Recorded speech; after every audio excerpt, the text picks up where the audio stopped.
কর্মজীবনে মোদী সরকারের চাপের মুখে পড়তে হয়েছে। রাগঢাক না রেখে কি জানালেন চন্দ্রচূড়। সম্প্রতি দেশের প্রাক্তন প্রধান বিচারপতি DY চন্দ্রচূড়ের একটি সাক্ষাৎকার আলোচনার কেন্দ্রবিন্দুতে উঠে এসেছে। মূলত তিনি সাক্ষাৎকার দিতে গিয়ে কিছু গুরুত্বপূর্ণ বিষয় উপস্থাপিত করেছেন। সেখানে তাকে রাম মন্দির তৈরি রায়ের আগে ঈশ্বরের কাছে প্রার্থনার বিষয়ে জানতে চাওয়া হলে তিনি স্পষ্ট জানান যে সোশ্যাল মিডিয়ার মাধ্যমে তার প্রতিক্রিয়া ভুলভাবে ছড়ানো হয়েছে।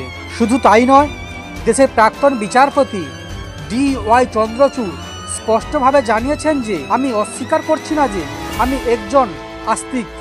আমাদের সংবিধানের স্বাধীন বিচারক হওয়ার ক্ষেত্রে কোনো ব্যক্তিকেই নাস্তিক হতে হয় না।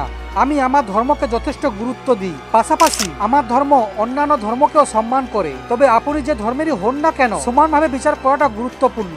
আমি তখন যেটা বলেছিলাম সেটাই আমার ধর্ম ছিল। এর পাশাপাশি গণেশ পুজোয় প্রধানমন্ত্রী মোদীর সাথে তার ভাইরাল হওয়া ছবিকে ঘিরে প্রতিক্রিয়া দিয়েছেন চন্দ্রচূড়। এমতো অবস্থায় তিনি প্রধানমন্ত্রীর ঘনিষ্ঠ ছিলেন কিনা সে বিষয়ে তাকে প্রশ্ন করা হলে চন্দ্রচূড় জানান, ওই সাক্ষাৎকারের আগে আমি নির্বাচনী বন্ডের মতো বিষয়গুলিতে সিদ্ধান্ত নিয়েছিলাম।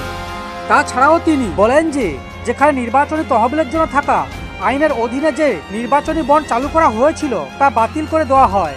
শুধু তাই নয়, আমাদের এমন অনেক সিদ্ধান্ত সরকারের বিরুদ্ধে গেছে। তাই সাংবিধানিক দায়িত্বের ক্ষেত্রে মৌলিক স্বাধীনতার ওপর অত্যধিক জোর দেওয়া উচিত নয়। বিগত 4 বছরে তাকে মোদী সরকারের কাছে প্রভাবিত হয়েছিল কিনা সেই প্রসঙ্গে জানতে চাওয়া হলে প্রধান বিচারপতি জানান, প্রধানমন্ত্রী মোদীর আমলে আমার সিদ্ধান্তগুলি কখনোই রাজনৈতিক চাপের দ্বারা প্রভাবিত হয়নি। তবে বিচার বিভাগের কাজের বিষয়টি হলো সমষ্টিগত। অধিকাংশ ক্ষেত্রেই তাই বিচারকদের পরামর্শ গ্রহণ করা হয়।